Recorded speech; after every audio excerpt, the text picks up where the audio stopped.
அதிகாரத்தை அடைய விரைவில் பிரச்சாரம் மேற்கொள்ள உள்ளதாக ஆதவ் அர்ஜுனா தற்போது எக்ஸ் தளத்தில் பதிவிட்டிருக்கிறார். அதனை அண்மை செய்தியாக பார்த்துக் கொண்டிருக்கிறோம். விவரங்களை செய்தியாளர் ராஜேஷ் வழங்க கேட்கலாம். ராஜேஷ், ஆதவ் அர்ஜுனா என்ன தெரிவித்திருக்கிறார்? விவரங்கள் என்ன? வணக்கம். விடுதலை சிறுத்தைகள் கட்சியிலிருந்து துணை பொதுச் செயலாளராக இருந்த ஆதவ் அர்ஜுனன் 6 மாத இடைநீக்கம் செய்யப்பட்டிருக்கிறார்.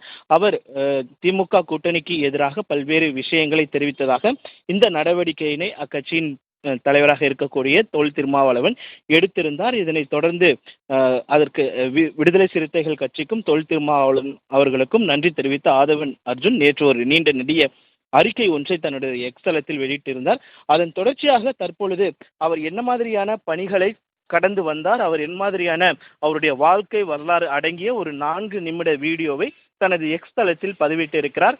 அதில் அவர் எப்படி இந்த அரசியல் பாதைக்கு வகுத்து வந்தார் என்பதையெல்லாம் குறிப்பிட்டிருக்கிறார்.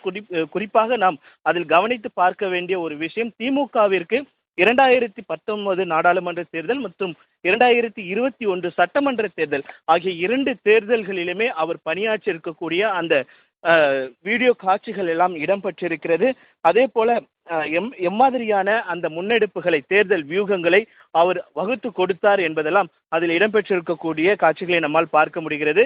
அதனை தொடர்ந்து விசிகாவில் விடுதலை சிறுத்தைகள் கட்சியில் அவர் இணைந்தது குறித்தும், அந்த இணைந்த போது விடுதலை சிறுத்தைகள் கட்சி என்ன நிலைமையில் இருந்தது, அதனை எப்படி அவர் செதுக்கினார், வாக்காளர் முகவர்கள் மாநாடு பிளஸ் இந்த மகளிர் விடுதலை மாநாடு உள்ளிட்ட பல்வேறு மாநாடுகள் போடப்பட்டது குறித்தும் அந்த வீடியோவில் இடம்பெற்றிருக்கிறது.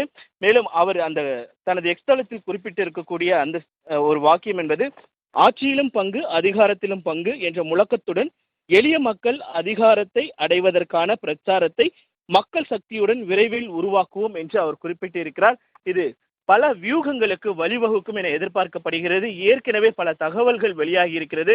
அவர் தமிழக வெற்றி கழகத்திற்காக பணி செய்ய போகிறார், விஜயுடன் இணைந்து பணியாற்றப் போகிறார். 2026 தேர்தலுக்கு ஒரு அச்சாரமாக அது அமையும் என்றெல்லாம் குறிப்பிடப்பட்டிருக்கக்கூடிய இந்த சூழ்நிலையில் ஆதவ் அர்ஜுனுடைய இந்த எக்ஸ்தல பதிவு என்பது முக்கியத்துவம் வாய்ந்ததாக பார்க்கப்படுகிறது. அவர் தனியாக ஒரு கட்சியை உருவாக்கப் போகிறாரா, அல்லது தமிழக வெற்றி கழகத்தில் இணைந்து அந்த வெற்றி கழகத்தை 2026 ஆட்சி அதிகாரத்தில் அமர வைக்கப் போகிறாரா என்பதற்கான அந்த ஒரு கேள்விகள் தொக்கி நிற்கக்கூடிய ஒரு சூழலில் இந்த பதிவு என்பது ஒரு முக்கியத்துவம் வாய்ந்ததாக பார்க்கப்படுகிறது. ராஜலட்சுமி.